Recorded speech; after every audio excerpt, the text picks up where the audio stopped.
नमस्कार. आज आपण एका अशा विषयावर चर्चा करणार आहोत जो थेट आपल्या खिशाशी संबंधित आहे. 1 मे 2026 हा दिवस देशातल्या अनेक व्यावसायिकांसाठी एक मोठा आर्थिक धक्का घेऊन आला. कमर्शियल एलपीजी गॅस सिलेंडरच्या दरात अचानक आणि खूप मोठी वाढ झाली आहे.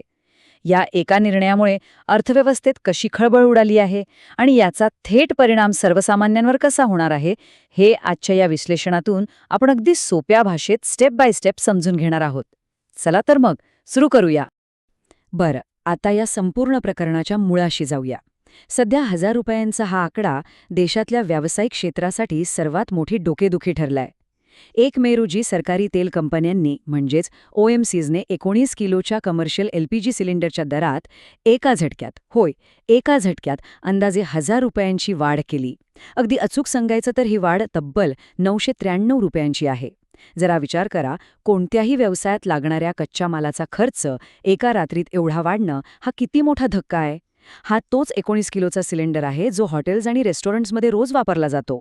ही काही किरकोळ वाढ नक्कीच नाहीये, तर व्यावसायिक गॅसच्या इतिहासातील ही एक प्रचंड मोठी उसळी आहे. घरगुती विरुद्ध व्यावसायिक गॅसचे दर, या दोन दरांमधली मोठी तफावत आता आपण बघूया.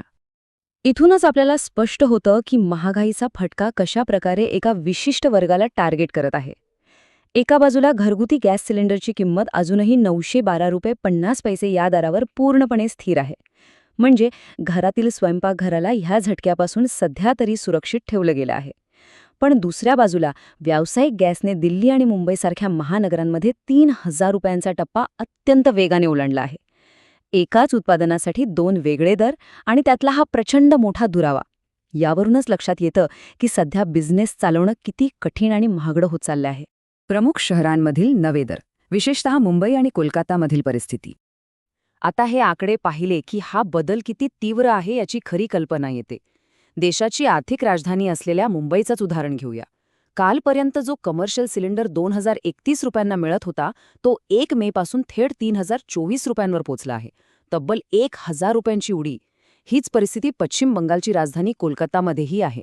तिथे ₹2208 किंमत थेट ₹3202 झेपावली आहे. हा बदल असा हळूहळू झालेला नाहीये बरं का, तर एका रात्रीत बजेट पूर्णपणे कोलमडून टाकणारा आहे. या महानगरांमध्ये राहणीमानाचा खर्च आधीच जास्त असतो, त्यात या नवीन आकड्यांनी व्यावसायिकांचा आर्थिक गणित पूर्णपणे बिघडवून टाकलं आहे. स्थानिक व्यवसाय आणि ग्राहकांवरील परिणाम, या दरवाढीचा थेट फटका नेमका कोणाला बसतोय?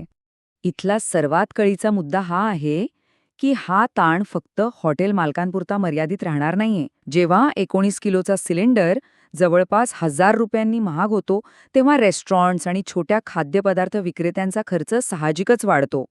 आता हे व्यावसायिक हा वाढीव खर्च स्वतःच्या खिशातून तर देणार नाहीत, बरोबर?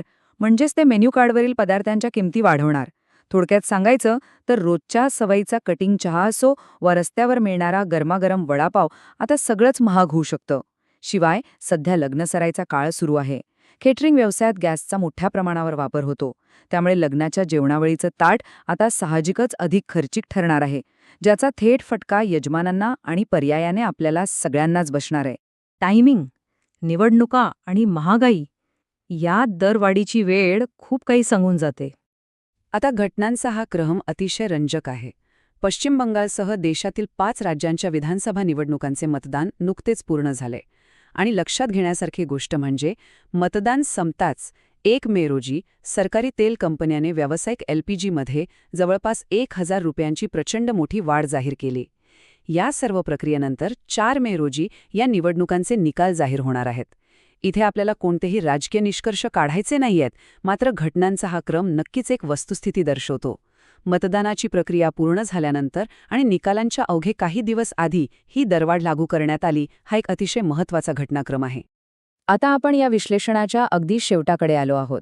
व्यावसायिक गॅसच्या दरांनी ₹3000 ऐतिहासिक टप्पा कसा ओलांडला आहे आणि त्याचे परिणाम हॉटेल व्यावसायिकांपासून ते थेट सर्वसामान्यांच्या खिशापर्यंत कसे पोहोचत आहेत, हे आता अगदी स्पष्ट आहे. सध्या तरी 14.2 किलोचा घरगुती गॅस सिलेंडर ₹912.50 स्थिर आहे. पण इथे एक अत्यंत महत्त्वाचा प्रश्न निर्माण होतो. व्यावसायिक क्षेत्रातील ही प्रचंड महागाईची लाट किती काळ घरगुती स्वयंपाकघरापासून दूर राहील? ही महागाईची झळ शेवटी आपल्या घरापर्यंत पोहोचेल का, या प्रश्नाचा विचार नक्की करा.